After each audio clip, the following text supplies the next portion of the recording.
Buenos días, amigas y amigos de nuestra comuna. Buenos días a este miércoles en el que voy a tocar de manera breve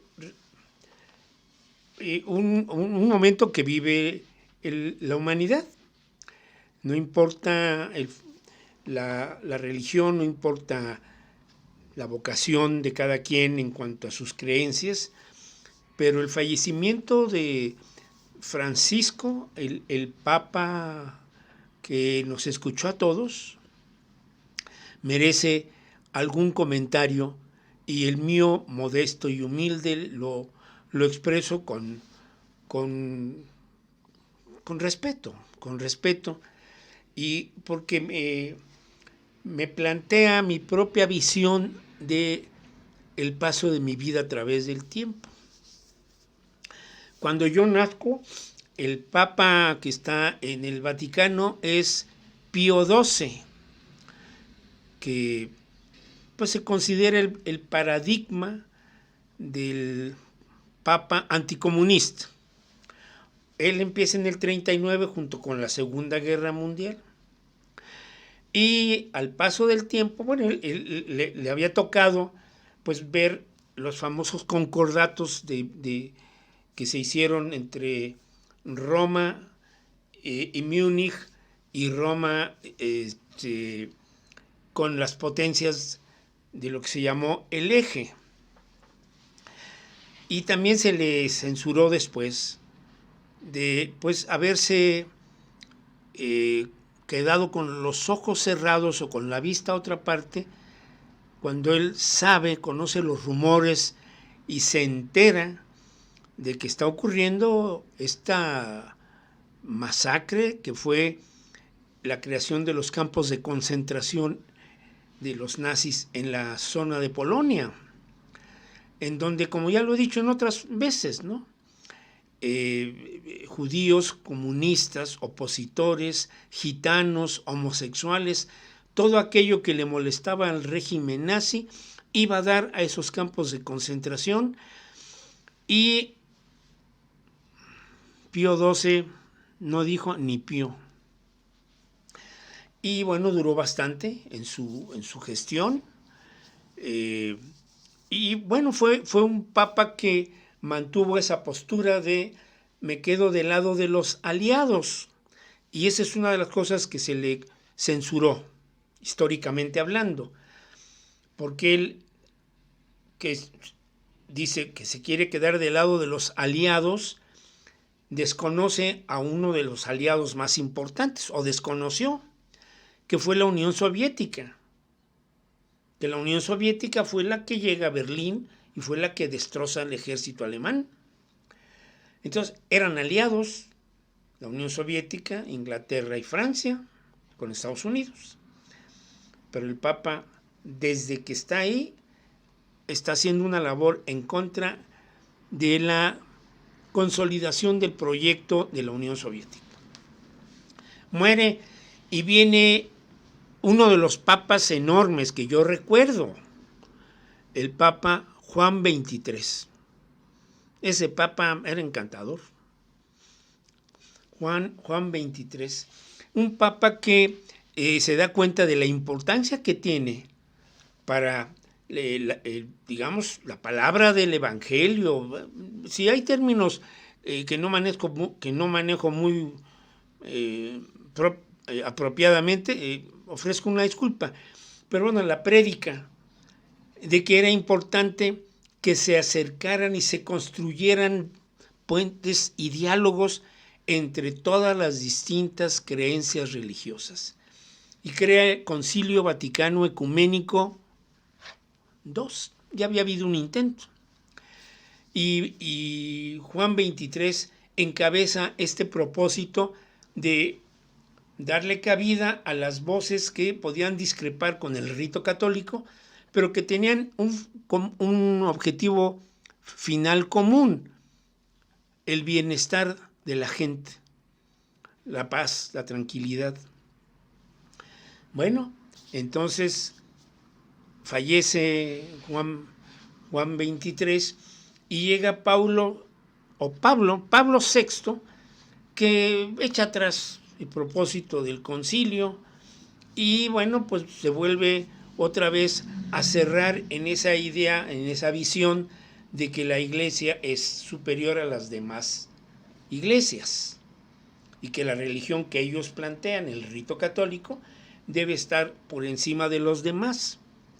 Y entonces, y además, para poder hacer esto, finca la necesidad de llevar esta palabra, esta idea personal de él, a través de los medios, y es de los primeros papas que utiliza la prensa, que utiliza la radio, la televisión, y que realiza viajes a distintos países para llevar la palabra de Roma. Más que la palabra de Dios y más que la palabra de Cristo, la palabra del Vaticano, o sea, la palabra del poder político que tiene como sede el Vaticano, en Roma. Bueno, va a morir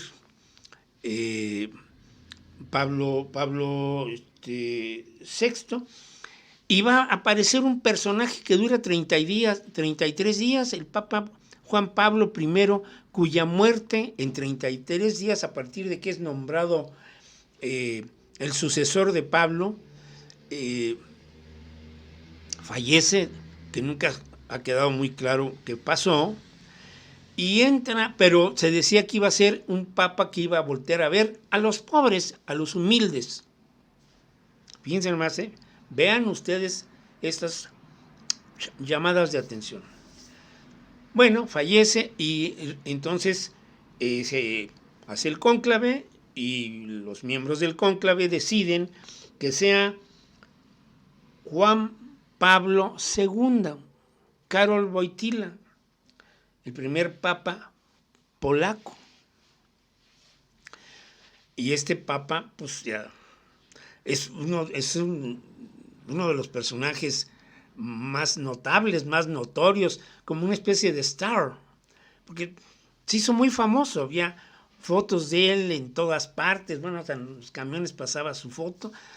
¿Por qué? Porque se formó alianza con los poderosos y porque también estuvo implicado en el derrumbe de la Unión Soviética y porque además mantuvo esta reserva sobre las cosas irregulares, deshonestas, que ocurrían al interior de la Iglesia Católica en todo el mundo, en todos sus distintos arzobispados y bueno, lo que sea. Y entonces, pero este papa era querido por los ricos, por los súper ricos. Y se tomaba fotos con Margaret Thatcher, con Ronald Reagan, con Pinochet. Ay, Dios mío, ay, Dios mío. Y bueno, pero ese fue, y ese papa tenía una gran resonancia publicitaria, todos los medios estaban echándole flores. Aquí vino a México 2 o 3 veces. Y yo recuerdo haberle dicho a una señora fervorosa, le digo, ¿y por qué tanto escándalo con este señor? Pues es un papa, ¿no? Casi había yo dicho una herejía. Me puso como lazo de cochino. Le dije, bueno, es lo que usted cree, pero yo digo, pues es un señor, como todos, y está haciendo una labor muy a favor de los privilegiados. No, que bueno, hay temas que no se deben comentar. Bueno, pero la vida termina con, más bien la muerte termina con la vida de Juan Pablo II y aparece Benedicto XVI, Ratzinger, de origen alemán. Yo estoy en ese momento aquí en la ciudad de San Luis Potosí acercándome a unos trabajos que estaba yo haciendo de remodelar una empresa en el centro histórico. El día que se anuncia el fallecimiento de Juan Pablo, bueno, ya se había anunciado el fallecimiento, era más bien el cónclave lo que estaba ocurriendo. Y yo me entero, antes de salir de la casa de ustedes, para hacer mis labores de trabajo, que habían elegido a Ratzinger, que terminó llamándose Benedicto XVI. Ya había muchos Benedictos antes. Y Benedicto XVI, pues, iba a ser como una continuidad de lo de Juan Pablo II. No a la visión del comunismo, del socialismo, de la liberación, de la teología de la liberación. No. No a la participación de las mujeres. No a permitir la inclusión y la aceptación de los derechos que las mujeres en todo el mundo exigían, reclamaban. Pero bueno, Ratzinger se topa con los mismos problemas, ¿no? Las acusaciones que cada vez son más notables en el mundo del abuso sexual, de la pedofilia y de la pederastia de muchos miembros de los sacerdotes en las distintas parroquias del mundo. El abuso a los niños, a las niñas. ¡Qué hijos de su! Y este señor Ratzinger, igual que Juan Pablo II, que no se sepa. Que no se sepa. Bueno. Se va, este señor no muere, renuncia, bueno, sí muere, pues ya murió después, pero renuncia al cargo, cosa que nunca había ocurrido en la historia del papado, y aparece este maravilloso personaje que podría compararse con Juan 23, que fue el argentino bonaerense, aficionado de corazón al San Lorenzo de Almagro, club de fútbol de su zona, Jorge Mario Bergoglio, que había hecho una labor muy heroica, muy de resistencia y muy cautelosa para no encender la cólera de la dictadura militar en Argentina, y ayudando en las distintas parroquias de su influencia a esconder perseguidos políticos. Entonces empieza con eso. Y el señor llega y dice, bueno, yo me voy a llamar Francisco. Francisco. Queda como Francisco I, pero como no había otro, queda como Francisco. Francisco en nombre de San Francisco de Asís. Y desde que llega dice, a ver, aquí hay mucho lujo, aquí hay mucho oropel, aquí hay mucho gasto, aquí somos los representantes de Cristo. Cristo vivió en la humildad, en la austeridad y en la modestia. Entonces empezó a hacer esos acomodos. No podemos ser jerarcas de la Iglesia Católica, representantes de Cristo, que nos pasamos muchos fines de semana, en lugar de predicar la palabra del Señor, jugando golf, yendo a los spas, a pasarla bien, que eso hacían muchos jerarcas del Vaticano, ya de lo que es la curia romana. Y entonces, como que eso no les gustó, ¿eh? Eso no les gustó. Vamos a voltear a ver a los pobres. Vamos a voltear a ver a los desprotegidos, a los humildes, a los que han sido amenazados, a los que están viviendo en condiciones de ansiedad, de angustia y de hambre, de desesperanza. Y vamos a tomar en cuenta a los perseguidos en todos los niveles de su vida, perseguidos políticos, por sus creencias religiosas, por sus preferencias sexuales, por su diversidad de género, por su vocación hacia la libertad de las mujeres. Vamos a proteger y a dar mayor participación a las mujeres. Y vamos y hay una cita ahí muy famosa en relación a la comunidad LGBT, en donde dice, Dios perdona todo y todos cabemos en la palabra de Dios, refiriéndose a la relación entre personas del mismo sexo. Y todo eso que él hizo para actualizar la visión de una iglesia milenaria y hacerla participar y entender. Por eso él el desmoronamiento de nuestra credibilidad. Por eso el surgimiento y el reforzamiento de otras también muy antiguas visiones del cristianismo que están tomando una posición más fuerte y que el catolicismo se está como... ¿Por qué? Porque nosotros queremos mantenernos en los privilegios, en toda esta pompa ceremonial y de los grandes togados y las capas y las cachuchas, todo eso. Y eso está... Y nosotros somos los representantes de Cristo. Estamos aquí para representarlo a Él. Todo lo que tenemos, todo esto data de siglos.